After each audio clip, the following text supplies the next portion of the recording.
जय गुरुदेव। बच्चों, आज हम कहानी सुनेंगे चतुर न्यायाधीश। किसी गांव में एक प्रधान रहता था। प्रधान अपने न्याय के लिए दूर दूर तक प्रसिद्ध था। एक बार पास के गांव में दो आदमी लच्छू और यशपाल प्रधान के पास एक मुकदमा लेकर आए। यशपाल एक धनी आदमी था, जबकि लच्छू एक गरीब किसान। लच्छू का कहना था कि 6 महीने पहले यशपाल ने उससे 5,000 रुपये उधार लिए थे, लेकिन अब वापस करने से मना कर रहा है। उधर यशपाल का कहना था कि वह लच्छू से कई गुना अमीर है। वह भला लच्छू से उधार क्यों मांगने लगा? मुकदमा गंभीर था। दोनों ही अपनी अपनी बात पर अड़े हुए थे। प्रधान ने कुछ देर सोच विचार किया तथा अगले दिन आने को कहा। अगले दिन लच्छू और यशपाल सही समय पर प्रधान के सामने पेश हुए तो प्रधान ने एक दीवार की ओर इशारा करते हुए उनसे कहा, तुम दोनों उस दीवार के पीछे चले जाओ। वहाँ पर 2 अलग अलग बाल्टियाँ रखी हैं। तुम दोनों बाल्टियों में से एक एक लोटा पानी निकालकर अपने हाथ पैर धो लो, लेकिन एक बात का ध्यान रखना कि केवल 1 लोटा पानी ही इस्तेमाल करना, इससे अधिक नहीं। पवित्र होने के बाद ही न्याय देवता की पूजा होगी। वे दोनों दीवार के पीछे गए, जहाँ लच्छू ने तो 1 लोटा पानी से अपने हाथ पैर आसानी से धो लिए, लेकिन यशपाल 1 लोटा पानी से अपने पैर भी नहीं धो पाया। उसने अगल बगल झांक कर देखा और यह सुनिश्चित कर लिया कि उसे कोई भी नहीं देख रहा है, तो उसने तुरंत 1 लोटा पानी और निकाला और पैर पर डाल लिया। उसने देखा कि तब भी उसके पैर पूरी तरह नहीं धुल पाए हैं। यशपाल ने सोचा कि मैं 1 लोटा पानी और इस्तेमाल कर लूं, इस बात पर प्रधान मुझे फांसी थोड़े ही देगा। बस उसने 2 लोटे पानी और डाल लिए। दोनों प्रधान के पास पहुँचे। प्रधान ने उनसे पूछा कि क्या दोनों ने 1-1 लोटा पानी ही इस्तेमाल किया है?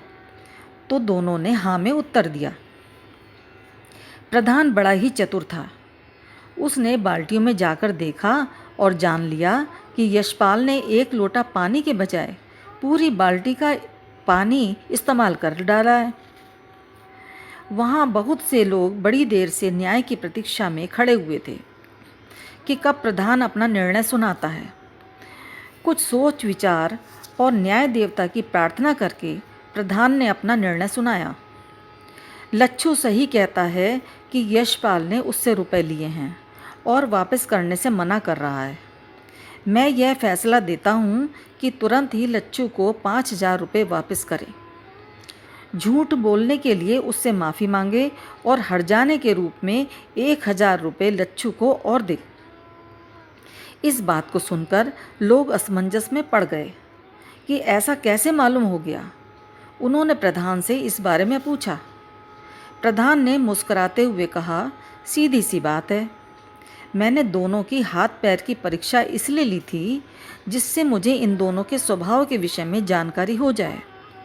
लच्छू ने 1 लोटा पानी में ही अपने हाथ पैर धो डाले, अतः वह कम खर्चे में ही गुजारा करने वाला आदमी है, जबकि यशपाल ने पूरी बाल्टी पानी खत्म कर दिया, जिससे यह पता चलता है कि वह स्वभाव से मतलबी, स्वार्थी तथा भ्रष्ट आदमी है। साथ ही उसने झूठ भी बोला कि उसने 1 ही लोटे पानी का इस्तेमाल किया है। अतः यह स्पष्ट हो जाता है कि यशपाल झूठ भी बोलता है। बस इसी से मैंने जान लिया कि यशपाल ने अवश्य ही लच्छू से 5,000 रुपये लिए हैं और उनको वापस नहीं करना पड़े, इसलिए वह मना कर रहा है। सभी उपस्थित लोग उस न्याय से प्रसन्न हुए। अगले दिन प्रधान के पास एक दूसरा मुकदमा पेश हुआ। दौलत राम का एक मकान बन रहा था। उसमें एक बढ़ई काम कर रहा था। दौलत राम का कहना था कि बढ़ई ने अवसर देखकर घर में रखे संदूक से रुपयों से भरी थैली चुराई है। जिस समय घर में यह घटना हुई उस समय बढ़ई और मेरे भाई का लड़का ही घर में थे। लड़का कहता है कि रुपए उसने नहीं लिए। बढ़ई कहता है कि उसने भी नहीं लिए। आप न्याय करें तथा मुझे मेरे रुपए दिलवाएं।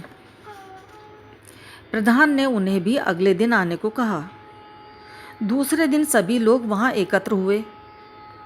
बढ़ई तथा दौलत राम के भतीजे को प्रधान ने अपने पास बुलाया और कहा कि दीवार के पीछे एक छोटा सा डंडा पड़ा है। तुम्हें एक एक करके वहां जाना है और उस डंडे को अपने सीधे हाथ से पकड़ना है और फिर वहीं रखना है। यह मंत्रों से सिद्ध डंडा है।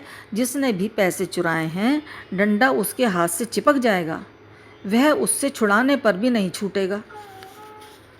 इस प्रकार समझाकर उसने पहले दौलत राम के भतीजे को डंडा छूने को दीवार के पीछे भेजा। उसके लौटकर आने पर उसने बढ़ई को भेजा। प्रधान ने अलग ले जाकर दौलत राम के भतीजे की हथेली को सूंघा और फिर दीवार के पीछे से लौटकर आने वाले बढ़ई की हथेली को अलग ले जाकर सूंघा। न्याय का यह तमाशा देखने आए लोगों से उसने कहा कि अब मैं न्याय देवता के आदेश से यह निर्णय देता हूँ कि रुपयों की थैली बढ़ई ने ही ली है, दौलत राम के भतीजे ने नहीं। यह निर्णय सुनकर लोगों ने देखा कि बढ़ई की नज़रें नीचे हो गईं। प्रधान ने बढ़ई से कहा, बोलो, चोरी कबूलते हो या नहीं? वैसे मेरे पास इसका पता लगाने के और भी तरीके हैं। बढ़ई ने चोरी करना स्वीकार कर लिया। वह रुपयों की थैली अपने घर से वापस देने को दौलत राम तथा उसके भतीजे के साथ वहाँ से चला गया। लोगों ने प्रधान से पूछा कि आपने यह कैसे जाना कि चोरी बढ़ई ने की है? तब प्रधान ने हंसते हुए कहा, मैंने डंडे पर हींग का खूब गाढ़ा लेप लगाया हुआ था। जो डंडा पकड़े तो उसकी हथेली से हींग की गंध आने लगे। मैंने यह कहा था कि जिसने चोरी की होगी उसके हाथ में डंडा चिपक जाएगा। इस पर चोरी न करने वाले दौलत राम के भतीजे ने निर्भीक होकर हथेली से उस डंडे को पकड़ा, क्योंकि सूंघने से उसकी हथेली पर हींग की गंध आ रही थी, जबकि चोरी करने वाले बढ़ई ने डंडा चिपक न जाए इस डर से डंडे को छुआ तक नहीं, क्योंकि वहाँ उसे देखने वाला तो कोई था नहीं। इसलिए वह डंडा छुए बिना वहाँ से लौटकर आया। उसकी हथेली तथा उंगलियों में हींग की गंध नहीं थी। इस प्रकार मैंने जान लिया कि डंडे को न छूने वाले बढ़ई के मन में चोर है और वही थैली चुराने वाला भी है। तो इस प्रकार बच्चों, प्रधान की बुद्धिमत्ता तथा न्याय की सभी ने प्रशंसा की तथा वहाँ से सब चले गए। बहुत बहुत प्यार बच्चों। जय गुरुदेव।